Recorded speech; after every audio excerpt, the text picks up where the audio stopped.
2 and 1. The Makers International podcast is brought to you by Yorkshire Grit, the Woodturner's Abrasive Paste, Highland Boxes for all of your resin and hybrid pen blanks and knife scales, Mancrafting for an amazing customizable powder-coated Yeti mug, and by Harnell Media for their website development and hosting services. For more information, go to www.makersinternationalpodcast.com and click on sponsors. Good evening, everybody. Or in other places around the globe, maybe it could be afternoon or even morning.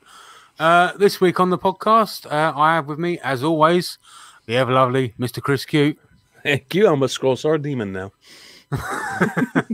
The even lovelier Dale of the Maple Trees of the Studios. How you doing, young man? How you doing? And myself, Jamie's Page. Oh God, we don't. Hell, so wasn't even no warning. Oh no! I've been given the title of I guess host with the most now, I guess. So you got stuff with you got the hostess with the mostest. The hostess with the mostest. So you got stuff with 2 Jamie's Pages now. So you can blame Chris for that, or thank Chris, whatever your preference. So yeah, I guess it'll be on with the show now. I've introduced my fellow co-hosts. So Chris, do we have any random listener questions? We don't. This week we had a lot of questions regarding the topic we're going to talk about tonight, and we should probably talk about the topic we are topicking tonight. And it's a shop talk. And we got together and we thought, you know what, we have done a couple episodes regarding this, but we've never really gone through and done the whole complete series of things you could talk about when it comes to a shop. And you know. And we thought, well, that would be an episode. And then we stopped and thought and went, no, we couldn't do that in one episode. So we're going to break this down. And you know, every couple of weeks, every 3-4 weeks, there'll be a new shop talk and there will be new items that we're going to cover. But this week, I think we talked about lighting. We talked about PPE, and there was something else. What else did we talk about? Well, we talked about finishing with paint, which is almost sacrilege to a woodworker, but sometimes we're required to do it. So yeah. We're going to talk about that kind of stuff. And if you would like, I can jump in with some questions, or Jamie, or Dale, if you got something you want to add to that. No, I'm just keen to get going. Mr. Page, are you going to do Jamie's Page at the top of the show, or are you going to leave it down the end where we get surprised again? I think we'll leave it down the end. I'll let you think you've gotten away with it, and then I'll just bang! Oh, well. Hit you with it again. Wonderful. No. Wonderful. Yeah. Well, let's talk about the first topic then, because we have a couple questions regarding it, both from Richard Bennett, the Beard Time 16. So, Richard, thank you for Richard. I don't think you've ever asked a question before, and so thank you for that. And we also have a question regarding lighting from Andy Pugh. So let's hit this up, and Dale, I'll hit you up first of all, just cool. Because you have stellar lighting in your shop, if you don't mind me saying. Okay. Well, it was probably an accident. I understand, but I mean, there was no planning involved in that whatsoever. It was probably an accident, like I said. Anyway, Richard Bennett says, "What would be the best lighting to install to reduce the amount of shadows and flickering when recording?" So he's obviously talking about YouTube creators. If you're going to put lighting in a shop and you want to record videos, what's the best lighting that is going to reduce the amount of flickering and shadows? So, I mean, when I did this place, I did quite a bit of research as to what caused flickering per se on videos. And what it tends to come down to is a disconnect. Flickering and all that kind of good stuff comes down to disconnect between the frame rate or shutter speed on the camera and the frequency of the lighting above your head. So if you're over here trying to record an NTSC or 30 to 60 frames per second, and you're over in the UK, the UK's electricity runs at 50 hertz, so that's kind of 50 frames per second or 50 cycles per second. So you wind up with the two get out of sync. You took it out of sync. You'll flicker, flicker, flicker, flicker, flicker. The frame over here is capturing the actual cycling of the electricity. So the best stuff to do is to try and get something in place that is less dependent on that. Now, the best way to do that is usually with LED lighting, and to be mindful of the fact of the frequency, mains frequency of the country you're in. One of the big challenges with LED panels, LED panels will stay on all the time. You run them at 60 hertz, 50 hertz, 70 hertz, or whatever. But the driver is what tends to cut down the flickering. The occasional flicker you get on them, and that usually comes down just to quality. So my advice would be is big LED flat panels or ring lights, and make sure your camera's set to the mains frequency of the country you're in. So if that's UK and a whole chunk of Western Europe, that's 50 hertz or 50 frames per second. Or if you're in the US and in North America, that's 60 hertz or 60 frames per second. So LED lighting, good drivers, and just check you're on the right frequency for the country you're in. I'll agree with a lot. That surprised me that Daryl said that, because I thought he would have said paint your walls white. I've not got there yet. For the eagle-eyed of you, just behind me, I've got a brick that's been painted pure white, and it's got Dale's brick on there. Because for like 2 solid years, he badgered me almost every day for the entire duration about painting my walls white. 18 months, 27 days, and 3 hours. So I eventually gave in. Then he started on the ceiling. When it comes to video, and I draw from my theater experience, having been a theater major in college, there's 2 important themes you need to have when it comes to lighting. And first of all, you want to use daylight lighting for video. And Dale's not wrong about LEDs. If you have like fluorescence above your head, make them LED fluorescence. But when it comes to actual lighting for your shots, you have to remember 3 things. You need the lighting from above, you need lighting behind you, and you need lighting facing towards you, so that there are no shadows that are being created. So you're creating a box behind you, above you, and in your face. And so if you're looking to shoot video that doesn't have that kind of problem, Richard, then you need to make sure your lighting is correct, and then that includes all 3 of those. And you need to make sure that things are well lit, and it doesn't need to be bright lighting. It just needs to be lit correctly behind you, on top of you, and straight on in front of you. And then you'll lose a lot of problems with shadows. Now, as far as flickering goes, then can the old fluorescent light bulbs that you have, and go get some LED ones, and you'll be good to go. And you'll be good to go. And honestly, I've shot my videos, and I'm not going to say that my videos are the best well-shot videos in the world, but my lighting is normally not too bad as of the most recent videos I put out. Because I kind of figured out how to do this. And honestly, when it comes to the lighting in front of me, those lights that you can buy that have like a little clip on, like the plumber's lights that you can clip on things. I bought 2 of those, and I put LED lights in the front of those, and I put them on either side of me before I start the camera, and they're lighting the front of my face. The LEDs are lighting down, and I've got fluorescent LEDs behind me. So and it didn't cost me. I mean, those little clip-on light things that you buy, I mean, in the US they cost like maybe $10. So for $20 you got your front lighting. You already have your overhead lighting. Put something behind you, and you're good to go. So obviously this isn't a paid thing or anything. I'm not sponsored by them, but people that went to Maker Central, there's a company called Glowforce, and they sell something called an eye light. It's like a little round ball, and they're like really bright, like 1,000 lumens spotlights. I use 2 of them in my videos. And they are fantastic. They've got great long life work time, and they're really, really cheap.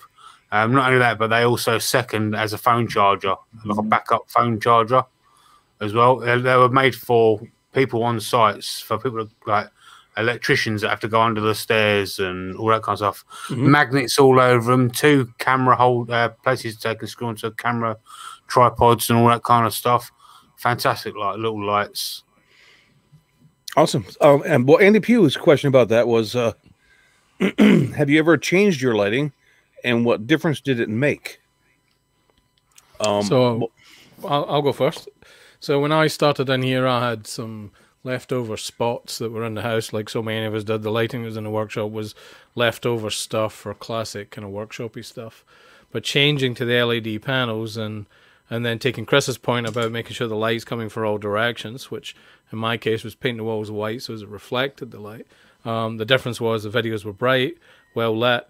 Not only could I see what I was doing, but in the video's perspective, you know, there was no dark spots, there was no, you know, imbalanced lighting or anything like that. It was all good, clean, crisp, not too invasive, and like I say, the LED panels give you the best thing, closest thing you can get indoors to a natural light from outside. So for me, massive difference from cheap, you know, put them in your living room, put them in your kitchen spots to proper panels, and boom, what a difference. Well, I made a change from the type of lighting, and because if you go to the store and if you're looking to buy fluorescents or if you're looking to buy bulbs, you know, like, what is it? There's sunlight, there's daylight, and then there's another one too that's kind of cool. And yeah, cool light. And cool light is on a video is going to turn out very yellow, and the other one's also going to turn up very yellow. But daylight is a bright white, and it gives it more of a natural color when you're actually filming. Now, they all work. If you're not filming, then they all work. As long as you can see, you know, then you work, it's fine. But, I mean, to Richard Bennett's thing about recording, you know, just you got to understand that some lighting will give you a very yellow or orange hue, and you really don't want that. It's because it's just not attractive. It looks like it's not well lit when you do that. So daylight lighting for videography is what I would use. 100% agree. 100% agree. Yeah. Yeah. Oh, all right. I think that's unless you guys have something else. Let's move on to finishing with paint. Oh my! And I don't know about you guys, but I cringe every time I have to paint a piece of wood.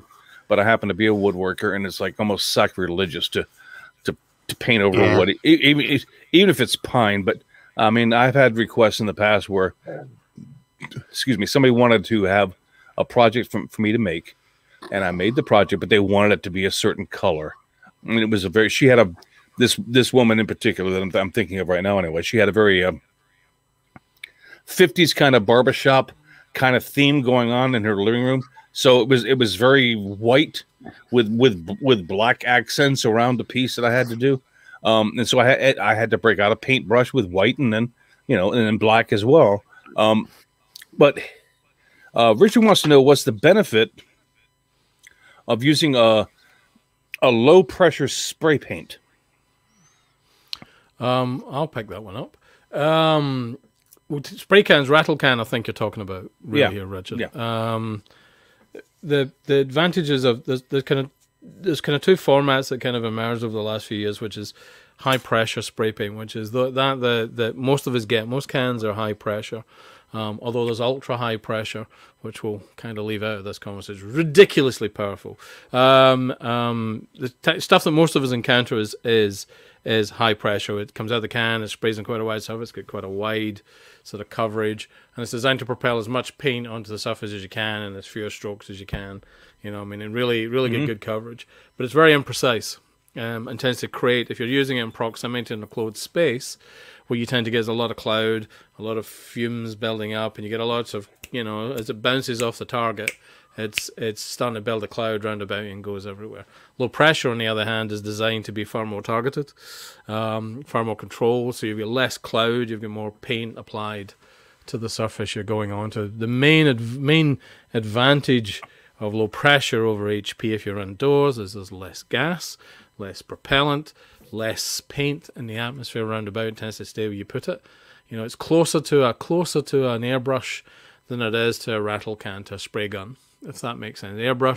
So the comparison, I guess, is LP or low pressure is closer to an airbrush, and you know, rattle can, high pressure is closer to spray gun, if that makes sense. So if you're thinking body shops, etc. Well, it depends on the spray gun you're actually using, because I use an HVLP gun, which is high volume, low pressure, which is which allows me to target what I'm doing. And whenever I'm spraying and it's not paint that I'm normally talking about, because I don't run paint through my sprayers, but I mean, you can, and so I'll talk about it in that context. You can run paint through a high volume, low pressure system without a problem. And it's best if you do it with, you can do it with any kind of paint that you want, whether it's oil or latex, but it's easier to clean if you have a latex paint that you're spraying. But as far as stain goes, high volume, low pressure is the way to go, only because it gives you like Dale said, it gives you a very targeted, specific area, and you're able to put a very even coat on something without a lot of overlap when it comes to stain. But when it comes to like paint, and you're putting down a base coat like white, the overlap you really don't need to worry about, because if you can see the overlap, then you need to go over the project again with some more paint. It's just you'll see the difference immediately. If you see a little line in the middle of it, that just means you need to put another coat on it because you didn't put enough paint on the thing. But low pressure is the way to go. And every time I've tried to finish something, as far as woodworking goes, I always try to spray it. And I use the HVLP gun to do it when I can. But there are times when you can't. And especially with paint. It's because sometimes, in painting, it's just not convenient to spray the paint. It's easier to brush it. And I can tell you this from experience. And I'll give you a little backstory, because when I was going to college, I had 2 jobs when I was going to college. And the first job I'll tell you about is I was a painter. I was employed by my sister's husband's father. Okay. Anyway, he employed me for 4 hours a day, and I was doing new construction. And I was painting in both oil and in water. And it's a lot easier to paint in a latex with a brush than it is to paint in enamel with a brush. Now, people argue with me about that, but I found that a good quality latex paint will lay down a lot nicer than an enamel paint will, or an oil-based paint will. And oil-based, much like epoxy, will even itself out. And if you're doing it correctly, it will, but it's prone to dripping, and it takes a long time to dry. So the advantage to latex is that it takes less time to dry. And today, I would paint with latex whenever I could on a wood project. I really would. But if you have somebody who wants, let's say you're doing like an Oriental piece, or Oriental themed piece, and you want to use a black high gloss, paint, then maybe enamel would be the way you might want to go. But you can actually, I think you probably get away with a black latex as well. A high gloss latex would probably work just as well.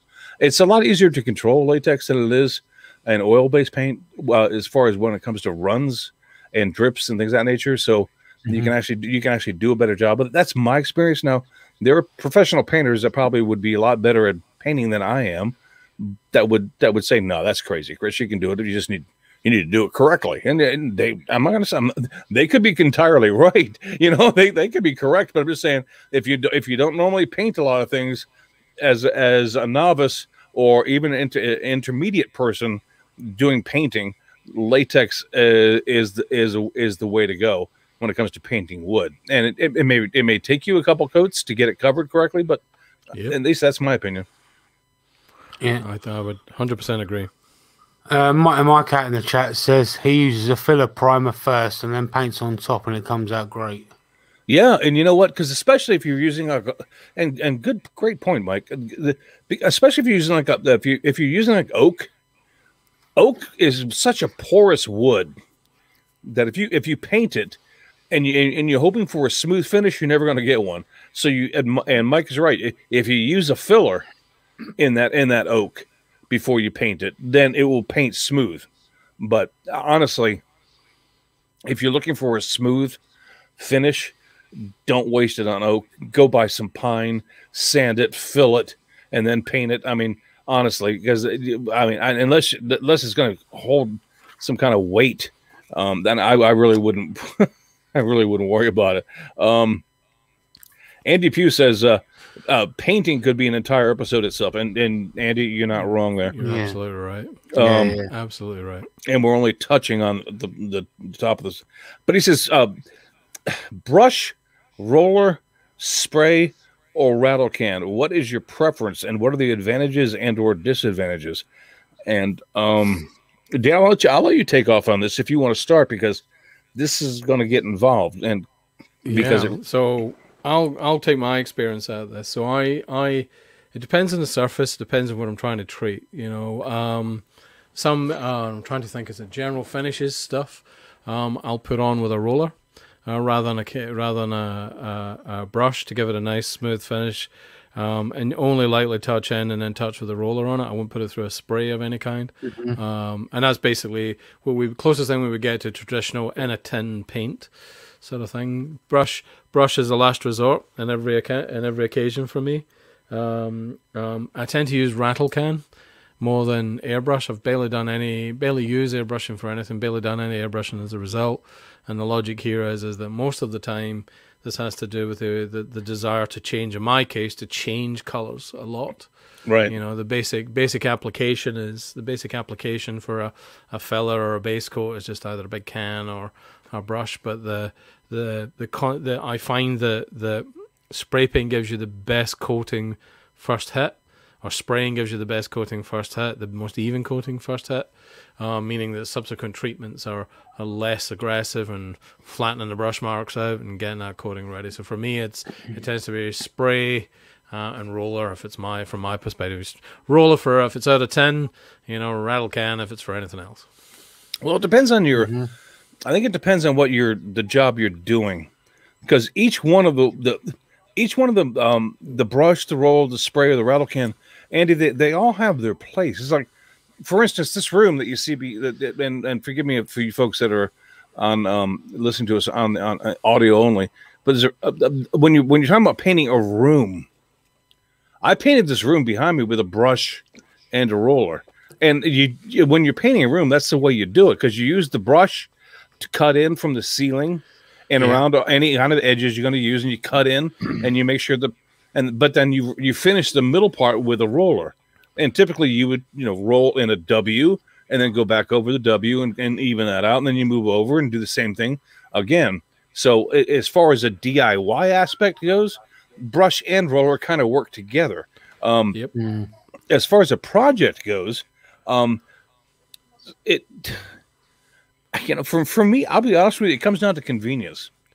Is it more convenient for me to go pick up a rattle can that I have sitting in my shop to paint something, as opposed to firing up my compressor, getting my HVLP gun out, thinning the paint so that I can paint that color? Or is it better for me just to go ahead and grab the rattle can? And I'll grab the rattle can. I will, unless I'm talking, if it's a small project. If it's a larger project, then I'll fire up the compressor and get the HVLP gun going. But if it's a relatively small project, I mean, something you can sit on the desk in front of you that you're looking to paint, then yeah, I'm grabbing a rattle can, and I'm grabbing some tape, taping off the areas that I don't want painted, and then I'm painting, with a rattle can, and that's just the easiest way to do it, as far as I know. The advantages and disadvantages, well, the disadvantages to everything is the biggest disadvantage to painting, if you're really going to get into painting here, the biggest disadvantage to painting anything is controlling amount that you put on the surface. Absolutely. Because no runs, because if you start getting runs and drips, that's just not good. And by the time you notice them, the paint is cured. You gotta chisel that little drip off, and then you got to put another coat over the top of it. And so you've really got to be. It takes time to learn how to be a good painter, as far as a DIY or project type of painter. I'm not talking about what Make It Self does. I mean, that's an artistic form of painting. We're talking about coverage on material for nothing more than eye candy's sake. And you don't want runs all over the place. So you've really got to be careful. And you got to know how to learn how to load your brushes, and with how much paint you should load your brushes with, if you're going to be painting with a brush. And the same thing with a roller. You can overload a roller. You can overload a lot of things. And if you put too much on there, then I'm sorry, guys, you're going to have issues coming down the line later on, and it's just going to be a pain in the butt. I mean, it's bad enough that we're painting over wood in the first place. The last thing you want to do is go back and have to do it again because it paint dripped. And enamel paint is famous for that. enamel paint will do it to you in a heartbeat. Unless you lay that, if you're painting with enamel, and if it's laying flat, then you'll be fine.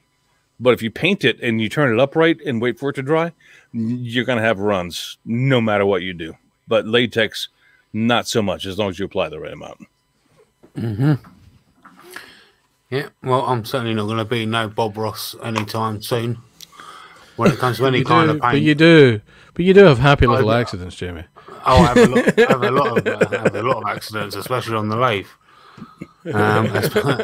especially today. But that's another story. Let me ask you that question. How do you guys use, or have you? Well, because I've seen other people use it. I mean, I've seen you guys use rattle cans for like sanding sealer and things like that. Have you ever used rattle cans for anything you've done on the lathe, or is it? Have you ever painted anything that was on the lathe? I mean, and used the force of the lathe to make the effect, or I mean. Yeah, I mean, you can do, yeah. Yes. So you obviously got ebonizing lacquer as well. That's another one that you can put on, which basically just leaves everything black. But yeah, you can you put it on with the lathe spinning, and yeah, I mean, I've done the hot glue bowl. So yeah, I've done quite a few different things. There's a whole episode there with rattle cans too. So. Yeah. I'm sorry, Dale, what'd you say? Oh, sorry, I said there's a whole episode just on that topic of what you can do with the lathe and spinning and painting and finishing all in itself. There's some fantastic work out there. There's Martin Sabian Smith does some fantastic work with these intrinsic colors, and Stuart Farini and Jamie Wayne the Wood Turner. And Wayne the Woodturner, and the list goes on. Some amazing topics and finishes that they use with spray cans and airbrushes. You know, I mean, the whole, you know, what you don't tend to see people doing too much is using a paintbrush when it comes to the lathe. You know, that really seems to be the place that doesn't really get used. A prime example, I'll quickly try and run through this. So, if anyone's not seen Wayne the Woodturner's water droplet bowl, that's basically he puts a base layer of paint down, drips water on it, goes in from one side of one colour, in from another side of another colour, lets it dry, and it looks like water droplets on there. It's awesome. Fantastic piece. He's got videos on his channel, so I'll go make sure you go and watch it. It's an awesome effect. I mean, I saw a picture of that earlier this week, and it looks like water. It actually looks like water is on top of that bowl, but it's not. Yeah. I mean, he obviously just used blue, so he obviously could use green for acid rain or red for lava rain. for the zombie apocalypse. There you go. Oh, God. Well, are there any questions out in the chat regarding painting? Does anybody have anything they want to know? If not, then we're going to move on, or we can even talk about lighting. If there's any questions about lighting that you guys want to know. We can answer them to the best of our ability, and take that with a grain of salt. But we'll do what we can for you. If not, then that's fine. We can push forward. I was going to say we should touch base on the paint when we come to the PPE, because various types of paint require a different sort of train of thought when you're doing your PPE and your extraction. Have I got a story? Have I got a story for you regarding that? Is it acceptable to paint mahogany? No, Jake. It is never. It is never acceptable. Jake Thompson wants to know if it's acceptable. Jake's done that before, and I kind of tore him a new one. No, it's not acceptable to paint mahogany. Does running make it be like? That's not funny, Dale. Huey said all yellow for the golden shower effect. We're not allowed to mention the golden shower on this podcast, Huey. No. And here I thought I was hoping for some serious questions. All of you guys, put down the beer and just pay attention, okay? Jeez. PPE, and there's all sorts of PPE we can talk into. But since we're doing a segue, like Dale mentioned, and from painting into that, Dale, go ahead and talk about PPE as far as transitioning from actually when you're actually painting. Oh, hell. So, I mean, for me, the big trick for me was when I first started spray painting, it was masks and doing it outside and running the scares of the wind blowing the wrong way and all that kind of stuff, you know. So I mean, masks are, you know, particle masks are always important. But when you're doing it, for me, for paint, it's good extraction and good ventilation. We come back to that. We come back to that high pressure, low pressure conversation, where if you've got a high pressure system, you know, it's creating a lot of dust in here. You know, if you're doing a car body, do you know what? That's what you want. And you want, but you've got to wear the PPE that protects you. You've got to have the extraction, the filtration that protects you. And that's now when you're using an airbrush and you're using low pressure, you've still got to think about what you're doing to protect your lungs. But again, the level of extraction you can bring to the party is lower, and it's less invasive and it's less intense. For me, in this particular workshop, I mean, because this place is really small, every time I use a rattle can in here, there's an extractor running nearby, like a flame, like a fume cabinet style extraction, pulling the fumes away for the entire time I'm in here. And that's really important. You know, you've got to be aware of the fact that as paint drying, particularly if there's a chemical component and it's outgassing, and some of that outgassing is less friendly to you than you might think. You know, it's not just the particles of paint; it's the, you know, the propellant and the you know, in the case of spirits or some of the rattle can stuff. You know, gets off, outgasses, gets into you, makes you cough, and very unwell if you're sitting in a room with that shit. So, you know, make sure you're masked up, good, in my case, excellent extraction, to make sure that when you're in the space and your stuff's drying and outgassing and getting ready, you should be mindful of that, you know. But that would be the big piece for me. I'll tell you a story, and you'll have to. This may take 5 minutes, but I'll tell it to you anyway. When I was living in Florida, I had a neighbor of mine, and well, I had several neighbors, but this one buddy of mine that I particularly got along, and we were both makers. I mean, he did his thing, I did my thing. I mean, I was into woodworking, he was into other stuff, but he was always, this is the kind of guy who was always looking to turn a buck. You know what I mean? He was always looking to, how can we make some money? How can I make some money? And I wasn't always into that, but I was always there to help him when he wanted to. And he had an uncle that lived in the Northeast. He was from Dave was from Massachusetts, and obviously I was from Rhode Island. We just found each other living in Florida. But he had an uncle in Massachusetts, and his uncle bought a house in Florida in the same city that he and I lived in. But his uncle wanted the house painted, and he wanted it painted before he came to move into it. And Dave said, "Look, I got my uncle over here who wants us to paint the house, and could you come on over and maybe we could do this thing together and we make some money because he's going to pay us, you know, X amount of dollars." I said, "Yeah, Dave, if it works for you, it works for me. I don't care." So long story short, we get into this thing. We painted this thing outside and in, but one of the little PPE side notes that I would make about this is, and I knew better. I did two things very wrong. I was using Zinsser primer on a ceiling because it had a water stain on it. And, okay, so and I needed to kill that water stain before I could put the ceiling paint on. Whenever you're using a very highly, I don't know, those. What are those fumes that come out of paint? I forget, the EVOC or something like that. Anyway, there's a reason why you should provide yourself with proper ventilation. And I didn't do it. And there's also a reason why you should wear a respirator when you do it. And I didn't do that. I went into, it was a small, very small bedroom, and I actually closed the door on the bedroom, and the windows were shut. And I break open this bottle of Zinsser primer, and I'm just painting the ceiling along, and I don't have a respirator on. The windows are closed, the door is shut, and I start seeing purple highlights in the ceiling about 5 minutes into doing this, and I'm staggering around the room going, what the hell is going on? And my friend comes into the room and he goes, what are you doing? And I went, the VOCs of this thing were so intense that I had to go out into the front yard and actually lay down and get some fresh air, because I got really super high off of the paint fumes in this room. So be very, very careful.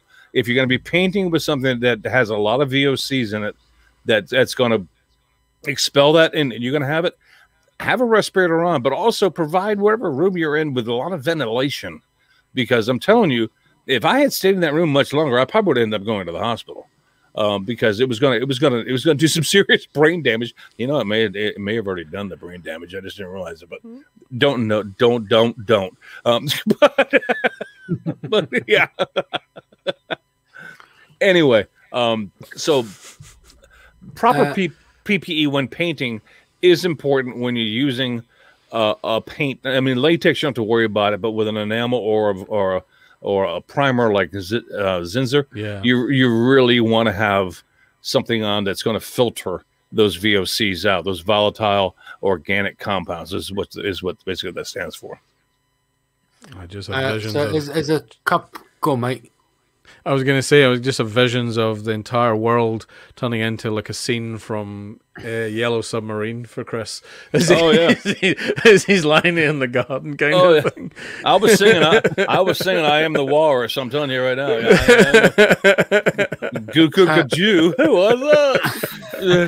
There's a couple of questions out in the chat, both relating down to face masks. It's Dale Wacky Woodwork says, "What's the best face masks for toning in general?" And Andy Pugh wants to know masks and beards. Any masks that cope with beards? So I've had a couple of beards, and they don't seem to. You don't seem to get a good suction around the face with them. And you never will, as long as you have a beard. You never will. No. I mean, it depends. So if you want a proper face mask, you can go and buy a proper face mask. If you want one of the full head shell ones that seal at your neckline, there's some conversations about why a beard's a bad idea, if this is important to you. But then again, it's the kind of conversation you should ask yourself is, could you have that beard and work in the catering industry, and if the answer is yes, you can probably buy a mask that'll look after you. If it's just general sawdust, then snoods tend to be what people tend to adopt. They put on the mask and then they put the snood over the top to sort of cut down the amount of But if you're worried about inhaling like VOCs, like we were talking about with the paint or anything else like that, then it's going to be rough for you to find unless you get a full head face helmet. It's going to be very hard if you have a mask. If you have a beard to get a mask that'll be airtight. I mean, if you can afford it, something like the Air Shield Pro, I guess would be ideal, or the cheaper alternatives that are out there. Well, while we're here, I'll go ahead and ask Andy's question, because maybe you guys have a lead and you can point him in the right direction, because he wanted to know if there was any recommendation on like a half mask respirator, meaning he wants a respirator for a smaller face. He's got one of his youngest that his JSP Force 8 is too big for her, and he's hoping to find her something a little smaller. Are you guys familiar with anybody who makes them for kids or younger or smaller people? Because in my world, it's like one size fits all. I don't know if they actually do make them that size, Andy, but they might. I mean, they might. So I don't know. I know they're not quite proper. I guess they are to a certain degree, but I'm sure RZ masks make a kid's size mask. RZ? Well, I mean, if you're just worried about sawdust, then RZ works fine. Yeah, yeah. If you're not worried about the chemicals, then RZ works fine. I mean, as far as PPE goes, because there's important. First of all, let me just ask this. I'll blast the blunt question. Jamie, do you have a first aid kit in your shop? Yes, it's right there. Dale, do you? Yes, just over there, sir. Okay, I do as well. First aid kits are worthwhile having in your shop when it comes to PPE. Fire extinguishers. I've got 2 of them now. Yeah. I'll go. But Richard wants to know if it's a good idea to keep a tourniquet in your shop. And Richard, I'm going to answer this for you, and I'm going to answer this to you as intelligently as I know how to. I would say yes, it's a good idea, but only if you know how to apply a tourniquet. You need to learn that before you ever try to apply one. At best, a tourniquet is only meant to be used for like 2 hours, and you're only using it as a stopgap measure to control bleeding until paramedics arrive. So you need to, if you ever apply a tourniquet to somebody else, you need to note at the time that you apply the tourniquet so that when they arrive, they know how much time they're dealing with. Because if you don't do that, you can cause permanent damage with a tourniquet if you go beyond that 2 hour time period. And knowing what a wine glass is will tell you if you know enough about how to apply a tourniquet. And a wine glass is basically, I'm not gonna go through and tell you how to apply a tourniquet right now. I mean, this is not a medical show, but a wine glass is basically a stick, a pen, something that will allow you to tighten that tourniquet down to slow the bleeding and or stop the bleeding on somebody. But we're talking about a very deep cut. So is it a bad thing to have a tourniquet? No, it's not, because you never know what kind of I would hate to think that you're going to get into a situation where you would ever need to have one applied. But you know what? But you better safe than sorry, my friend. I guess you're right. I mean, so is it a bad idea? No, it's not a bad idea. I just hope you never have to freaking use it, because that's going to be a serious freaking injury for you to use that. Because tourniquets are only used on arms and legs. You can't use a tourniquet on your body or your head. You just can't do it. So, but I hope that never happens. The outcome is never good. Yeah. Well, yeah. Never good. You're not going to use a tourniquet on your stomach. No. Or your neck. Yeah, or your neck. If you use a tourniquet on your neck, you're going to die. It's not good. Any other PPE stuff that you can think about? Have you ever, Andy Pugh said, do you have a moment in your shop when you were grateful that you actually were wearing or had some PPE on? And if so, tell the story. Jamie, go. Today. Just before we skip off of that topic, I thought there was one other point I think would be worthwhile. So one of the best pieces of medical equipment you can have in your workshop is running clean water. You know, you can clean out wounds quickly, you can get yourself out of trouble quickly. Having clean water on hand that's running will save you a whole heap of angst and anguish later on, because the worst thing that can happen is you get an infected cut, an infected wound. We all just get the back gaffer tape out and wrap it around the cut. But if you can clean that cut well before you seal it up, you can save yourself a whole heap of pain for even minor cuts and abrasions that would normally have to be so manly about. Yeah. That'd be nice if it was already present, but I don't know a lot of people that are going to pay a plumber to come and plumb their shop to put clean water in just because of that. Even a case of bottle of water. Yeah, but it wouldn't be a bad idea if you did it. I'm just saying I don't know a lot of people that are actually going to do it. Yeah. But okay. Anyway, Jamie, go ahead. PPE. Yeah. So I've had a couple of occasions. This one, I mean, I basically had a bowl explode on me and crack me straight in the arm there. It's still a bit bruised and a bit swollen, but yeah, I was glad it hit me in the arm and not the face, because that would have really hurt. Yeah. There was that incident, but there was one that was a lot worse than that. Is when I had my old lathe. I don't think it would have mattered if I had a face shield on or not, to be honest with you. So I had a cheap set of Chinese wood turning chisels, and I mean these really were cheap. And I had a great big log on there, and I had normal sized tools, not the easy wood ones I've got now, a cheaper version of carbides. But I thought, well, this is the only SKU I've got, which was this cheap Chinese one. So I thought I'd practice with this SKU that I've got. And out of nowhere, I got a catch and it ripped it from my hand. It rattled between the tool rest and the wood, and all of a sudden, woof, it shot off. 3 months I was looking for that tool, and I could not find it. It was in the ceiling. It was dangling out of the ceiling. Yeah, it was. And it was just going straight up, and the handle was hanging out. 3 months I spent looking for it, and I walked out into the workshop and looked straight up, and there it was. Now, that could have come flying out in any direction, straight at me, whatever. Yeah. I'm just fortunate it went up. Yeah. But if I weren't wearing a face shield, it could potentially have gone straight into my face. Right. Oh, ow. That's not good. There's some chatter out in the shop about, I mean, in the chat about eye wash, and any decent first aid kit you got is going to come with a bottle that is designed to wash your eyes out, with, and filling that with saline solution is not a bad idea, and keeping that on hand. So you guys are absolutely right. The my PPE story that I can say that was actually had to do with these glasses. You know how Norm does? Comes to these safety glasses.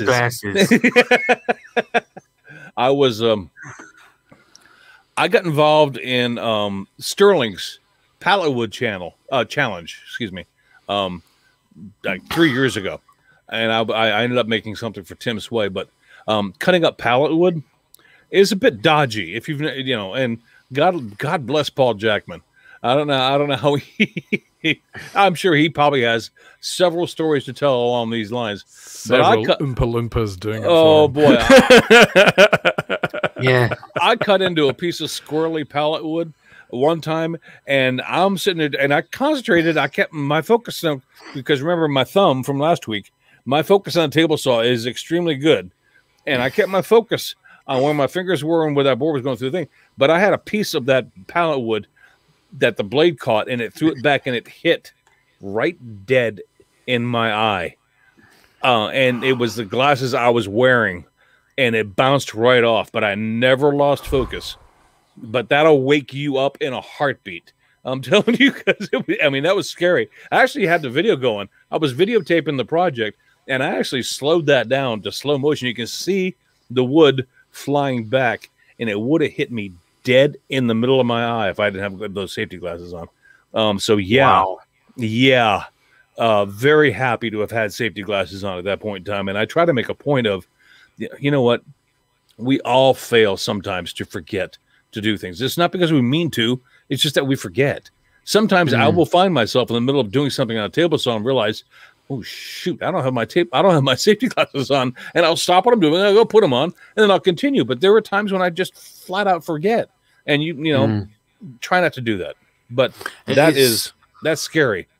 It's funny that you mentioned the table saw, because you don't necessarily need to be cutting anything. I can't remember who it was in the community, but it was a little while ago.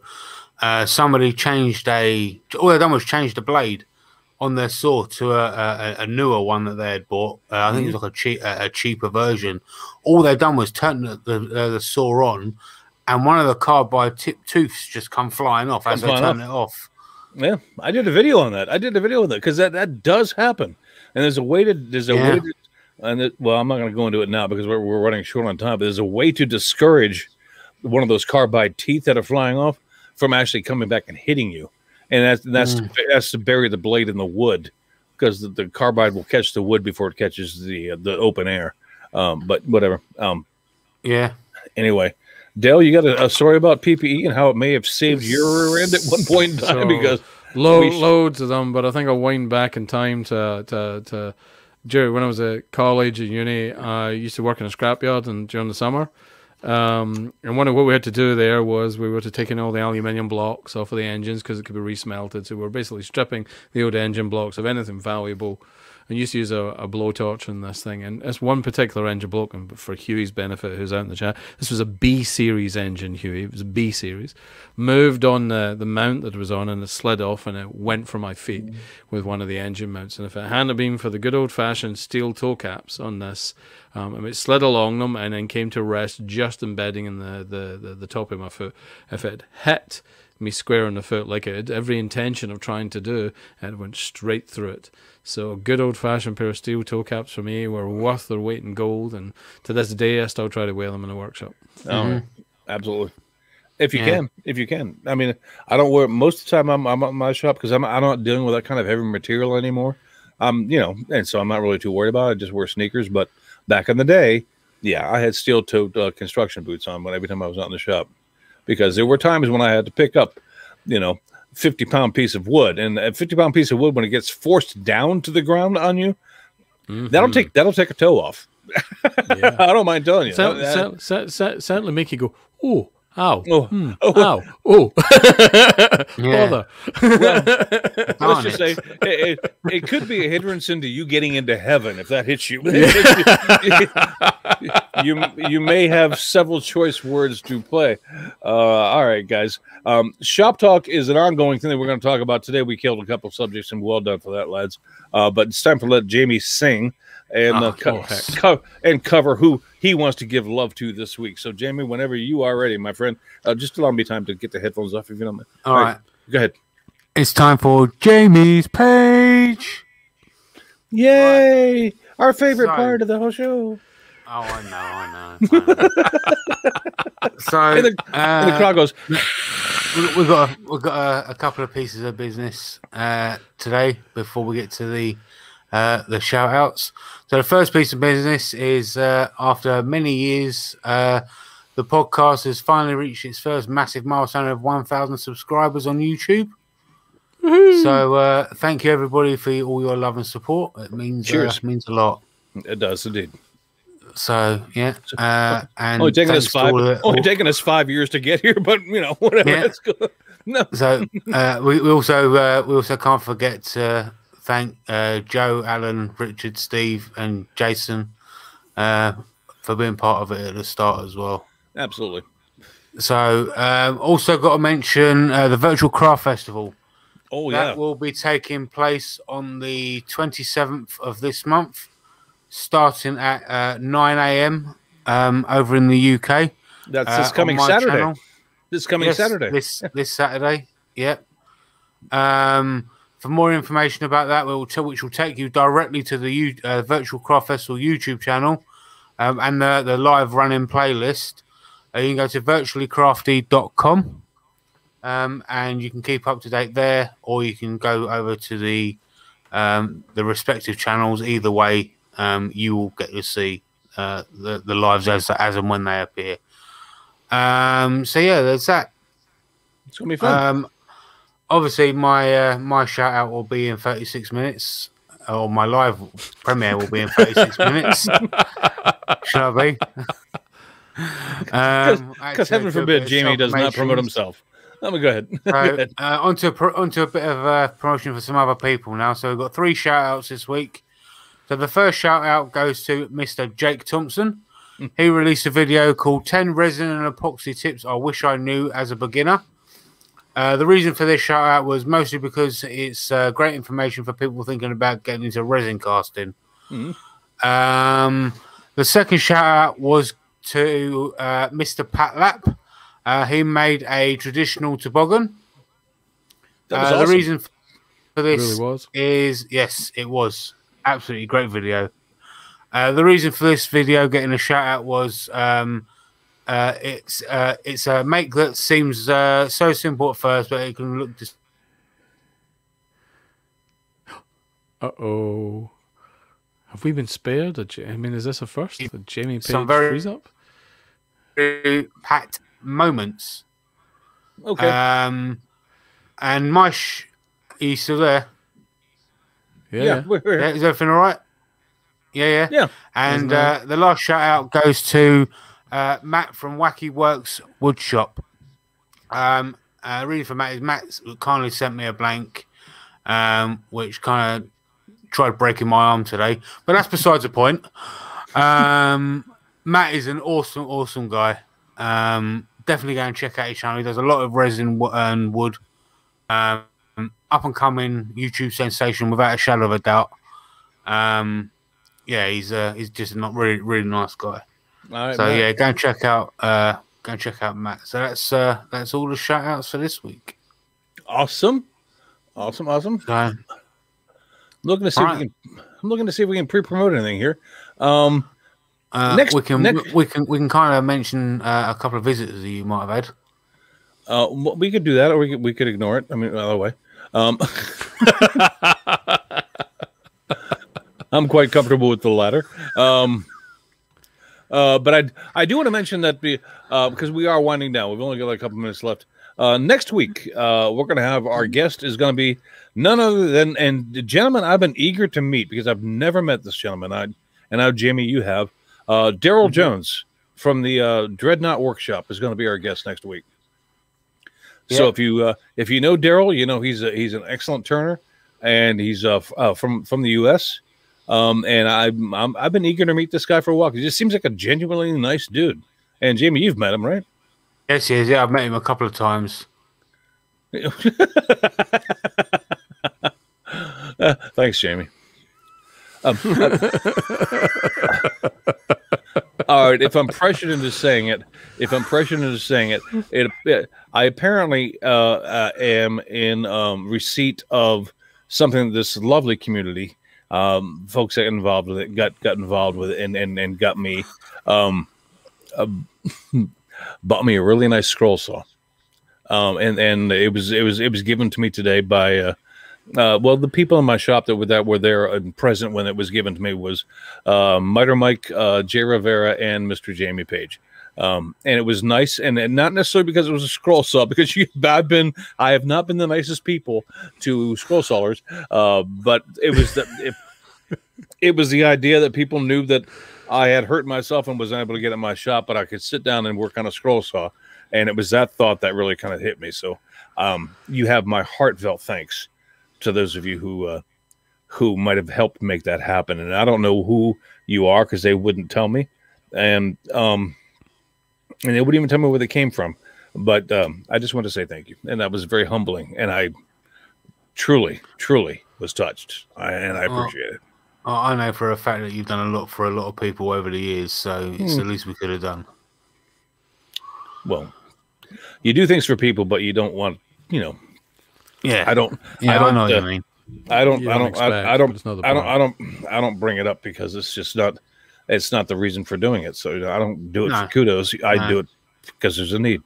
But it was very. I was very surprised to receive it today, because when Mike brought that in, I went, Mike brought his scroll saw to my shop for a reason. What the hell's going on? Because I thought it was because Mike has the same scroll saw, and I was like, well, why is Mike bringing his scroll saw into my shop? Mike, I have no clue on what this thing is. What are you doing? Are we making a video today, or what's going on? And he just starts assembling this thing, and Jay Rivera's over there just laughing. He goes, "Oh wait, hold on, I got to get in touch with Jamie. Hold on."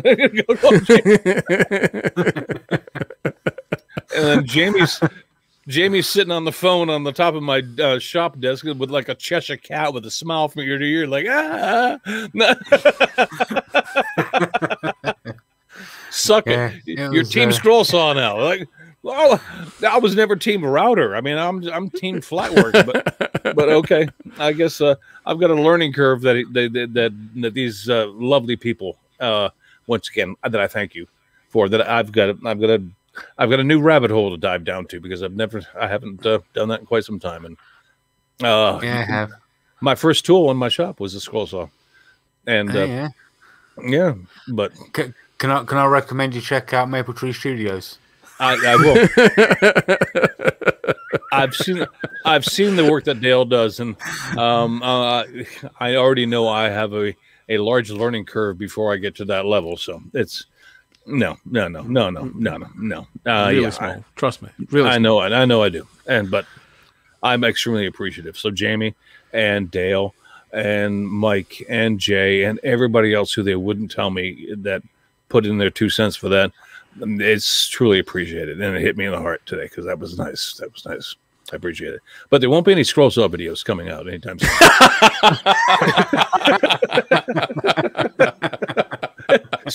It's just not going to happen.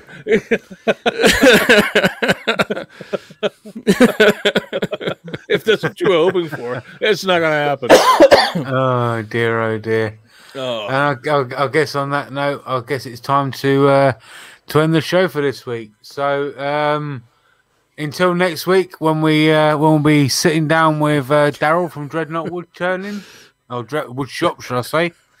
I guess we'll be seeing you then. So see you later, everybody. Have a great week.